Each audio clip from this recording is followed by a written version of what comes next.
Persiapan masih terus dilakukan, para tamu undangan dan juga para peserta upacara masih terus berdatangan. Saya berdiri di Jalan Raya Sumbu Kebangsaan Timur. Ini adalah tempat drop off area di mana tamu undangan, para peserta semuanya akan muncul di sini, turunkan dari kendaraan mereka, dan kita bisa lihat di sebelah kanan saya ini inilah kendaraan-kendaraan yang membawa para tamu undangan dari luar IKN. Ada yang menginap di kawasan IKN, di Rusun, ASN, ataupun juga di Hotel Nusantara. Ada pula beberapa tamu undangan yang menginap di luar kawasan inti pusat pemerintahan KIPP. Ada juga loh beberapa masyarakat yang juga hadir pada pagi hari ini berasal dari Balikpapan karena banyak sekali tempat-tempat yang bisa diinapi untuk menghadiri upacara pada pagi hari ini. Dari sini kalau bisa saya gambarkan setelah drop off nanti akan masuk ke dalam di sana. Nah, itu situasi yang saat ini Anda bisa saksikan di layar adalah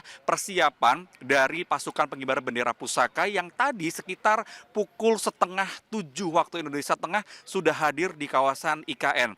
Ini adalah di dalam Istana Kepresidenan IKN.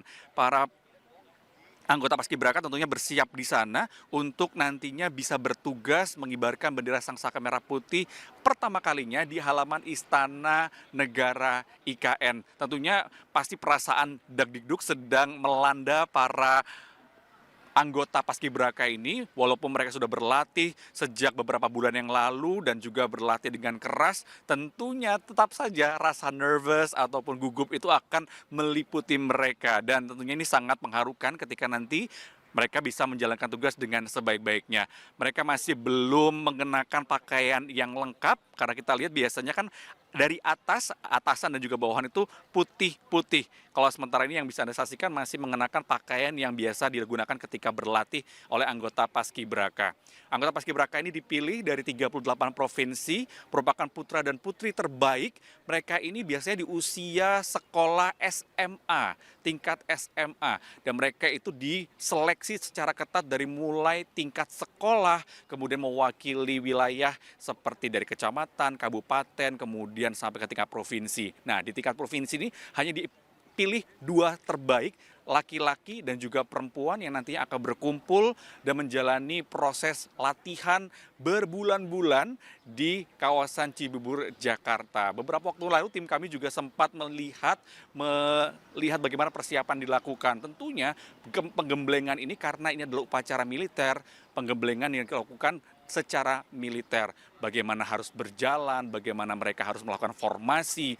Karena tentunya ini merupakan suatu hal yang baru kalau saya melihat intip seperti apa formasi yang ada di lapangan upacara Istana Kepresidenan atau Istana Negara IKN ini akan berbeda ya dengan Istana Merdeka Jakarta. Tentunya nanti ini akan menjadi hal yang penting buat teman-teman Paskibraka. Nah, saat ini kalau bisa Anda saksikan juga pengamanan masih terus dilakukan di area drop off ini. Para petugas dari polisi militer, TNI juga sudah bersiaga sejak tadi pagi. Dan semakin siang semakin ramai yang berdatangan. Namun sepertinya lebih banyak para peserta upacara yang hadir pada pagi hari ini ketimbang tamu undangan. Karena kalau di waktu Indonesia Tengah saat ini menunjukkan pukul 7 lebih 20 menit. Dan ini artinya 1 jam lebih awal dari Jakarta dan juga sekitarnya. Nah, tentunya masih menanti siapa-siapa saja menteri-menteri yang akan hadir di sini. Sejumlah menteri dikabarkan sudah hadir di IKN sejak kemarin dan menginap di Hotel Nusantara. Satu-satunya hotel yang sudah berdiri di wilayah ibu kota Nusantara. Ini merupakan hotel level bintang 5 yang tentunya fasilitasnya luar biasa yang disiapkan dalam waktu singkat untuk menginap para tamu undangan. Berdiri megah istana, tentunya ini merupakan juga hasil karya anak bangsa. Desainernya adalah Nyoman Nuarte yang juga mendesain atau membangun patung GWK di Bali. Dan tentunya proses pembangunan di pagi hari ini harus dihentikan sementara agar upacara peringatan detik proklamasi ini berjalan dengan lancar. Kalau Anda bisa saksikan juga di layar, sejumlah crane masih berdiri tegak di antara gedung-gedung bertingkat di sini. Ini adalah gedung-gedung tempat nanti para menteri berkantor. Ini adalah gedung Kementerian Koordinator.